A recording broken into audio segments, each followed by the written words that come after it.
Hello viewers, welcome to the grow Telugu YouTube channel. 2026 quarter 4 ప్రతి ఒక్క company దాని యొక్క రిజల్ట్స్ అనేవి అనౌన్స్ చేసేసి ఇండియా పరంగా మన దేశవ్యాప్తంగా గాని చూసుకున్నట్టయితే వివిధ రకాల సెక్టార్స్‌లోని ఎక్స్‌పాన్షన్స్ గాని, ఎదుగుదల అవకాశాలు గాని చాలా మంచిగా రిజల్ట్స్ డిక్లేర్ చేసినట్టుగా మనందరికి గూడా తెలుస్తుంది. అంతెందుకండి, సోలార్ రంగానికి సంబంధించి గాని చూసినట్టయితే 53 రెట్ల ఎక్కువ ప్రాఫిట్ గాని, ఒక బ్యాంకింగ్ రంగం తీసుకున్నట్టయితే అక్కడ క్రెడిట్ గ్రోత్ అనేది 10% కన్నా ఎక్కువ ఉండటం, ఇవన్నీ కూడా ఈ రిజల్ట్స్ ద్వారా మనకి తెలియొచ్చినియి. అయితే ఈరోజు మేము 5 కంపెనీస్ యొక్క స్టాక్స్‌ని తీసుకొని మీ ముందుకొచ్చాం. సో, ఈ 5 కంపెనీస్ వాటి యొక్క సెక్టార్స్ పరంగా గాని చూసినట్టయితే వివిధ రకాల సెక్టార్స్ అండ్ అక్కడ ఏవైతే చాలా మంచి ఎదుగుదల దిశలోని దూసుకొని వెళ్తున్నాయో అటువంటి కంపెనీస్ వాళ్ళ యొక్క వ్యాపారాలేంటి, బలాలేంటి, బలహీనతలేంటి అనే వాటిని తీసుకొని మీ ముందుకు రావడం జరిగింది. సో, ఇంకెందుకు ఆలస్యం, వెళ్ళిపోదాం మా వీడియోలోకి. కానీ మీరు గాని ఇంకా మా గ్రో తెలుగు యూట్యూబ్ ఛానల్‌కి సబ్స్క్రైబ్ చేసుకున్నట్టయితే వీడియో చూడడానికన్నా ముందు బెల్ ఐకాన్‌ని క్లిక్ చేసుకోండి. ఎప్పటికప్పుడు ఇలాంటి ఇంపార్టెంట్ ఇన్ఫర్మేటివ్ కంటెంట్‌ని తీసుకొచ్చే ప్రయత్నాన్ని చేస్తూనే ఉంటాం కాబట్టి.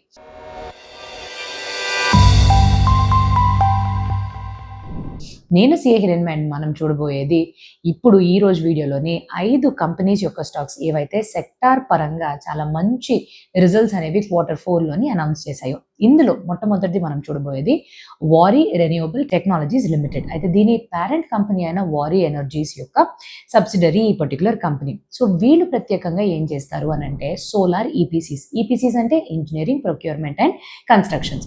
సో సోలార్కి సంబంధించిన సోలార్ ఫార్మ్స్ నిర్మించడంలోనే పెద్ద లెవెల్లోనే తీసుకుని ఆ ప్రాజెక్ట్ని వీళ్ళే డిజైన్ చేసిన తర్వాత నిర్మించి దాని మెయింటెనెన్స్ వరకు వాళ్ళు తీసుకెళ్తారు. సో ప్రాజెక్ట్ నిర్మించేటప్పుడు వీళ్ళకి డబ్బులు వస్తాయి. ఆ ప్రాజెక్ట్ని మెయింటైన్ చేయడం దగ్గర నుంచి కూడా ఎప్పటికప్పుడు స్థిరమైన ఆదాయం అనేది వస్తూ ఉంటుంది. అయితే ఈ కంపెనీ వాళ్ళ యొక్క క్వార్టర్ 4 రిజల్ట్స్ని బయటికి తీసుకొచ్చినప్పుడు తెలిసిన విషయం ఏంటంటే ఈ క్వార్టర్కి మిగతా అన్ని క్వార్టర్స్తో పోలిస్తే సేల్స్ అనేది 130% పెరిగింది. అండ్ అలానే ప్రాఫిట్, ప్యాట్ అవ్వచ్చు, ఎబిడ్డా అవ్వచ్చు, రెండు కూడా 60% కన్నా ఎక్కువ ఎదుగుదల దిశలోనే వెళ్ళిపోయినాయి అని తెలుస్తున్నాయి.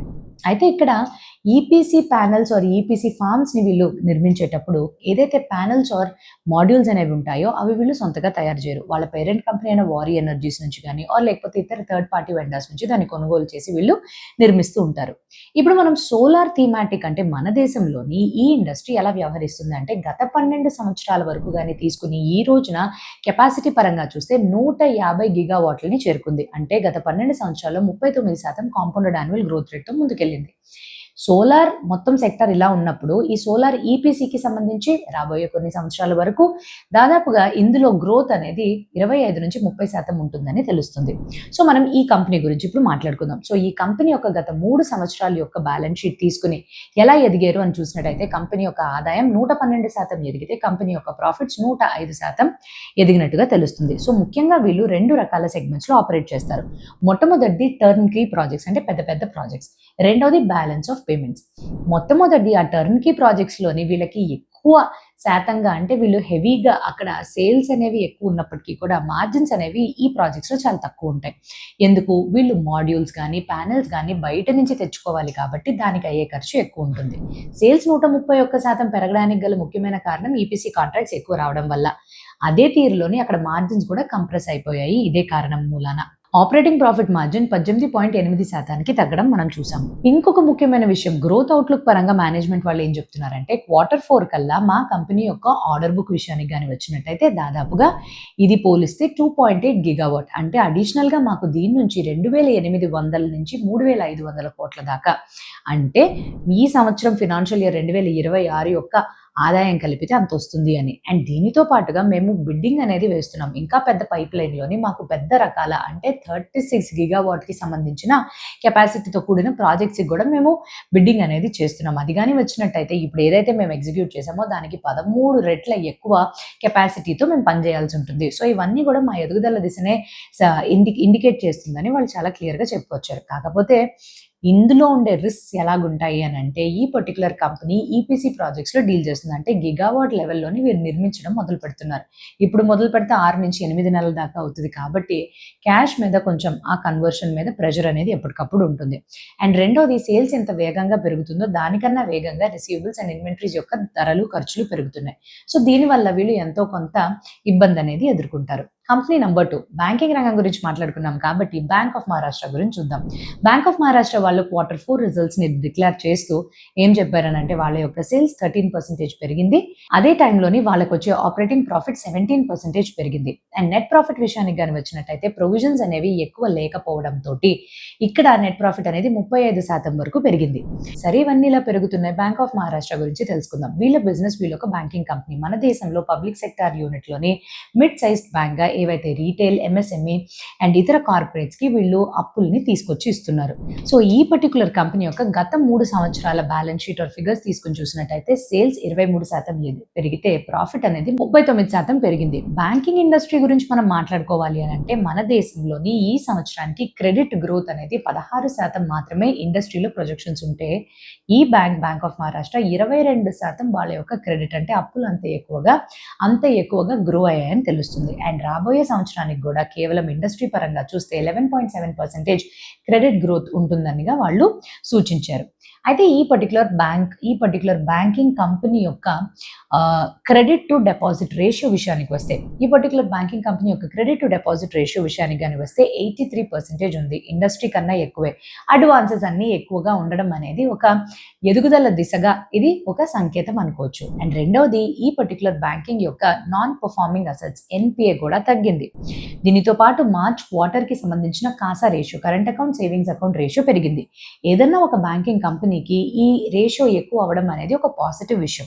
ఎలాగంటారా, ఈ current account and savings account నుంచి డబ్బులు ఎక్కడైతే వస్తాయో దానిపైన ఇంట్రెస్ట్లు అనేవి తక్కువ ఉంటాయి. సో లో కాస్ట్ ఆఫ్ ఫండ్స్కి మనకి ఎక్కువగా డబ్బులు వస్తే అక్కడ మార్జిన్స్ అనేవి పెరుగుతాయి కదా. సో భవిష్యత్తులో ఎటువంటి ప్రణాళికతో ముందుకెళ్తున్నారు మేనేజ్మెంట్ వాళ్ళు ఏం తెలిపారు అంటే 11.7% ఇండస్ట్రీ యొక్క గైడెన్స్ ఉన్నప్పటికీ మా బిజినెస్ అనేది మేము 16 to 17% మధ్యలో గ్రో చేయాలి అని అనుకుంటున్నాము. అండ్ ప్రాఫిటబిలిటీ విషయానికి వస్తే క్లియర్గా ఇక్కడ స్ట్రాటజీ అనేది పర్ఫెక్ట్ గా ఉంది. రిటర్న్ ఆన్ అసెట్స్ ఇప్పటిదాకా 1.75% ఉండేది కాస్త 1.8% కి పెంచుకోవాలి. అండ్ అలానే దీనితో పాటుగా నెట్ ఇంట్రెస్ట్ మార్జిన్ అనేది 3.75% వరకు కుదించారు. అంటే 3.9% నుంచి ఇది తగ్గించినప్పటికీ కూడా మేము ఇంకా మంచిగానే బిజినెస్ చేస్తాము అనే తీరులోని ముందుకు వెళ్తున్నారు. రిస్క్ పరంగా చెప్పింది మొట్టమొదటిది మార్జిన్స్ అనేవి కంప్రెస్ అవుతున్నాయి. ఇది వరకు ఉండే 3.9% కాస్త 3.75% కి తగ్గింది. అండ్ రెండవది ఈ బ్యాంక్ ఇచ్చే మొత్తం లోన్స్ లో 40 నుంచి 42% వరకు ఏదైతే ఎక్స్టర్నల్ బెంచ్ మార్కింగ్ అంటే ఇప్పుడు ఒక రెపో రేట్ తో లింక్ అయిన రేట్స్ కావచ్చు. సో ఇలా చూసుకున్నప్పుడు 9.3% రేట్ ఆఫ్ ఇంట్రెస్ట్ ఉండేది కాస్త 8.7% కి తగ్గిపోయింది. సో ఎప్పుడైతే రెపో రేట్స్ మారిపోతూ ఉంటాయో లోన్స్ ఇచ్చిన ఆ పైన ఇంట్రెస్ట్ రేట్స్ కూడా మారుతాయి. దానివల్ల ఆదాయం పైన ఎఫెక్ట్ అనేది వచ్చేస్తుంది. ఇది company number 2. Company number 3 CRISIL limited. So CRISIL గురించి మనకంతా తెలిసిందే. గత 3 సంవత్సరాల్లోని ప్రతి ఒక్క క్వార్టర్ కన్నా ఈ సంవత్సరం ఈ లాస్ట్ క్వార్టర్లోని ఈ కంపెనీ అత్యధికమైన సేల్స్ యొక్క గ్రోత్ ని చూపించింది. 30% ఎక్కువ. అది ఎందుకు అనుకుంటున్నారా, ఏదైతే గ్లోబల్ అనాలిటిక్స్ సెంటర్ ఉంటుందో అక్కడి నుంచి వీళ్ళకి S&P గ్లోబల్ రేటింగ్స్ తరపు నుంచి ఎక్కువగా వర్క్ రావడం వల్ల ఇంత ఎక్కువగా సేల్స్ అనేది చూపించింది. సో సేల్స్ మాత్రమే ఇలా పెరిగిందా అని అంటే ఆపరేటింగ్ ప్రాఫిట్ 30% పెరిగింది, నెట్ ప్రాఫిట్ 46% పెరిగింది, నెట్ ప్రాఫిట్ మార్జిన్ కూడా 22% కి చేరుకుంది. ఇంత బాగా చేసుకుని ముందుకు వెళ్తున్నారు. మేనేజ్మెంట్ వాళ్ళు ఏం చెప్తున్నారు అని అంటే మేము మా బిజినెస్ యొక్క సెగ్మెంటింగ్ మిక్స్ ని మార్చడంతో పాటు వివిధ రకాల క్రమశిక్షణ తీసుకుని ఖర్చుల్ని అదుపులో పెట్టుకోవడం వల్ల ఇంత ఎక్కువగా మా యొక్క లాభాలు పెరిగినాయి అని చెప్పుకుని వచ్చారు. సో క్రిజిల్ వాళ్ళు ఏం చేస్తారు, ఎక్కడైతే కార్పొరేట్ సంస్థలు అప్పుల కోసం వెళతారో వాళ్ళ యొక్క రేటింగ్స్ ఎలాగున్నాయి, సో వాళ్ళ బిజినెస్ మోడల్ ఎలాగుంది, ఆర్థికంగా వాళ్ళ యొక్క ఆరోగ్యం ఎలాగుంది, ఇవన్నిటిని వాళ్ళు అనలైజ్ చేసి రేటింగ్స్ ఇస్తారు. సో ఈ పర్టికులర్ కంపెనీ 2 సెగ్మెంట్స్ లో ఆపరేట్ చేస్తుంది. మొట్టమొదటిది రిసర్చ్ చేసి ఇన్ఫర్మేషన్ ని అందించే సెగ్మెంట్ నుంచి 70% వరకు ఆదాయం వస్తే రెండవది రేటింగ్స్ ఇస్తారు. సో రేటింగ్ సర్వీసెస్ నుంచి 30% ఆదాయం వస్తుంది. ఈ రెండిట్లోని రేటింగ్స్ అతి తక్కువ రెవెన్యూకి కాంట్రిబ్యూట్ చేసినప్పటికీ అక్కడి నుంచి మార్జిన్స్ ఎక్కువగా మిగులుతాయని మనకు అర్థమైంది. అయితే ఈ పర్టికులర్ కంపెనీ ఇండస్ట్రీ గురించి మాట్లాడుకోవాలి కదా. మన దేశంలోని 58 lakh crore కార్పొరేట్ డెట్ ఉండే ఈ మార్కెట్లోని 8 మంది మాత్రమే ప్లేయర్స్ ఉన్నారు. దీన్ని మనం ఒలిగోపొలి అని అంటాం. అందులోని మార్కెట్ లీడర్గా 51%తో వ్యవహరిస్తున్నారు క్రిజిల్ వాళ్ళు. అయితే ఇక్కడ మేనేజ్మెంట్ వాళ్ళు ఏం తెలుపుతున్నారు, గత 5 yearsలో గ్రోత్ పరంగా చూసినట్టయితే సేల్స్ ఏమో 13% పెరిగితే ప్రాఫిట్ 14% పెరిగింది. సో ఇది బాగానే ఉంది కదా. సో ఎటువంటి గైడెన్స్ ఇస్తారంటే మేనేజ్మెంట్ వాళ్ళు క్లియర్గా ఏం చెప్పకపోయినప్పటికీ కూడా మనకి మంచిగా తెలిసే విషయం ఏంటి అని అంటే ఈ డొమెస్టిక్ డెట్ మార్కెట్లోని ఏవైతే టెయిల్ విండ్స్ ఉంటాయో, టెయిల్ విండ్స్ అంటే ఏంటి, సో ఇప్పుడు ఈ ఫినాన్షియల్ ఈకో సిస్టంలోని అంటే ఇప్పుడు ప్రతి ఒక్క కంపెనీ అప్పులకి వెళ్ళేటప్పుడు వాళ్ళ యొక్క అసెట్స్ అండర్ మేనేజ్మెంట్ ఇంప్రూవ్ అయ్యే విధంగా, మెరుగుపడే విధంగా అండ్ ఎన్పిఏ అంటే నాన్ పర్ఫార్మింగ్ అసెట్స్ తగ్గే విధంగా చాలా వరకు ప్రణాళికలు ఇండస్ట్రీలో తీసుకొస్తున్నారు. సో ఇలా తీసుకొచ్చినప్పుడు కొత్త అప్పులు తీసుకోవడానికి రేటింగ్ ఏజెన్సీస్ దగ్గర వచ్చినప్పుడు అది కొంచెం మంచిగానే ఒక పాజిటివ్ సంకేతంగా నిలుస్తుంది ఇటువంటి కంపెనీకి. ఎఫిషియన్సీ పరంగా కానీ చూసినట్టయితే net sales to employee ratio విషయానికి వస్తే 2 times ఉంది. అండ్ అదే టైంలో రిటర్న్ ఆన్ క్యాపిటల్ ఎంప్లాయిడ్ 35% ఉంది. ఇదే ఇండస్ట్రీలో మిగతా వాళ్ళతో పోలిస్తే 24-25% ఉండేది కాస్త ఈ పర్టికులర్ కంపెనీకి 35% వరకు వీళ్ళు చేరుకోగలిగారు. అయితే రిస్క్స్ కూడా ఉన్నాయండి. ఎందుకు అని అంటే వీళ్ళు ఏదైతే అప్పులు ఇస్తున్నారో ఈ కార్పొరేట్ డెట్ అక్కడ కొద్దిగా వాళ్ళ గ్రోత్ అనేది మ్యూట్ అయింది. సో గ్రోత్ అనేది మ్యూట్ అయితే వీళ్ళు ఇచ్చే ఈ రేటింగ్ ఏజెన్సీస్ యొక్క అవసరాలు వీళ్ళ యొక్క సేవలకు కూడా కొంచెం ఆ డిమాండ్ అనేది తగ్గడం చూస్తున్నాము.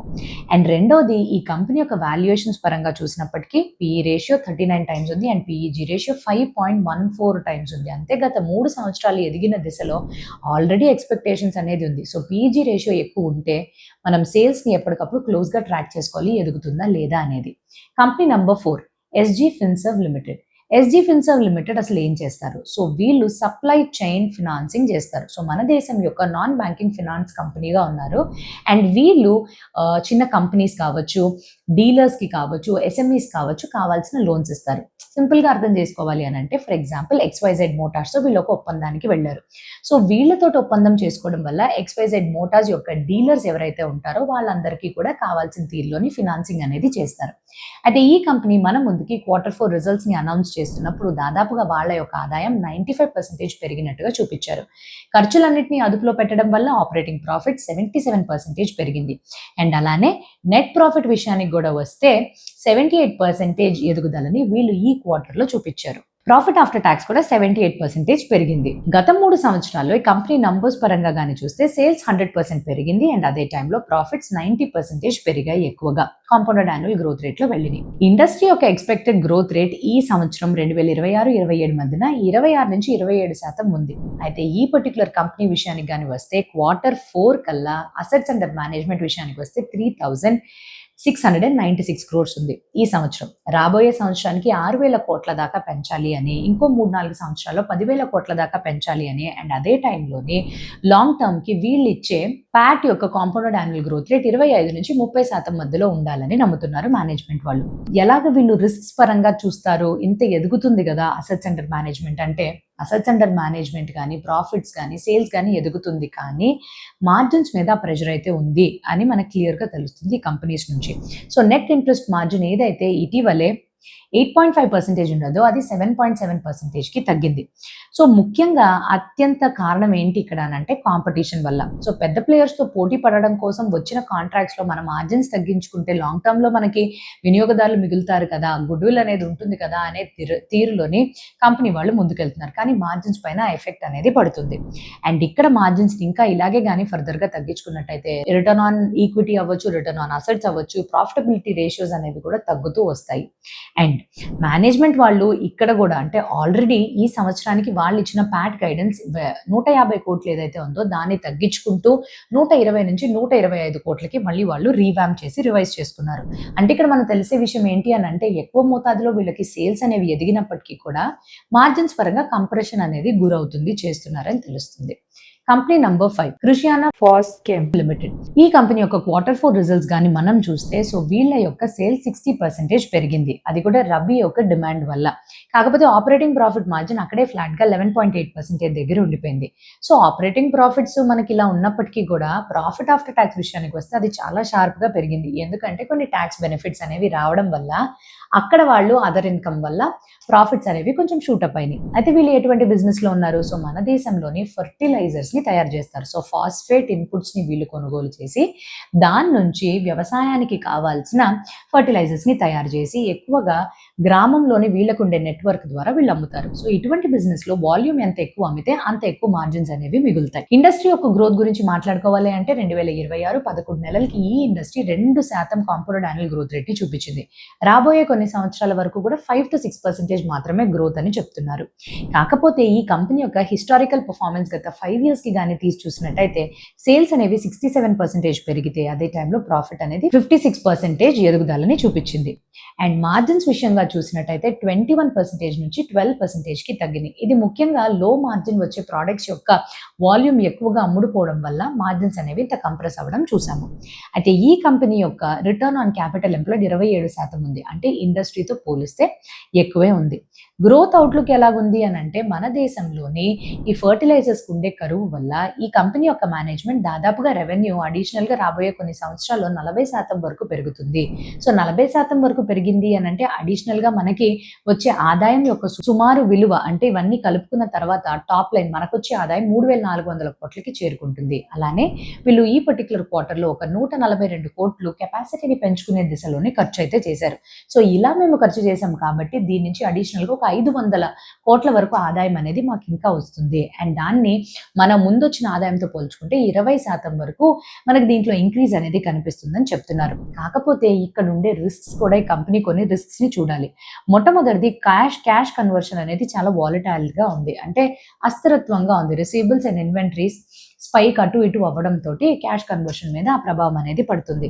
అండ్ రెండవది అమోనియా అండ్ సల్ఫర్ కావాల్సిన ఇన్పుట్ ఏవైతే ఉందో దాన్ని వీరు దిగుమతి చేసుకుంటున్నారు. సో జియోపొలిటికల్ రిస్క్స్ వల్ల దొరక్కపోయినా ఆర్ దొరికినప్పటికీ వీళ్ళకి ఖర్చులు పెరిగిపోయినా మార్జిన్స్ మీద ఎఫెక్ట్ అనేది వెంటనే పడిపోతుంది. సో అదండి 5 కంపెనీస్ గురించి ఏవైతే సెక్టార్ వైజ్గా ఒక మంచి ఎదుగుదల దిశలో వాళ్ళ Q4 రిజల్ట్స్ని చాలా బాగా చూపించి అంటే చాలా బాగా పర్ఫార్మెన్స్ పరంగా కూడా బిజినెస్ ఫండమెంటల్స్గా కూడా వాళ్ళు బాగానే పర్ఫామ్ చేస్తున్నారని తెలిసింది. అయితే కానీ ఈ వీడియోని ఒక ఎడ్యుకేషనల్ కంటెంట్ కోసం మాత్రమే చూడవలసిందిగా ఎటువంటి టైప్ ఆఫ్ రికమెండేషన్స్ మేము మీకైతే అందించడం లేదు ఈ వీడియోతోటి. ఆన్ దట్ వెరీ నోట్ ఇంకా మంచి వీడియోతో మీ ముందుకి రావడానికన్నా ముందు have a happy and a very safe investment. Thank you.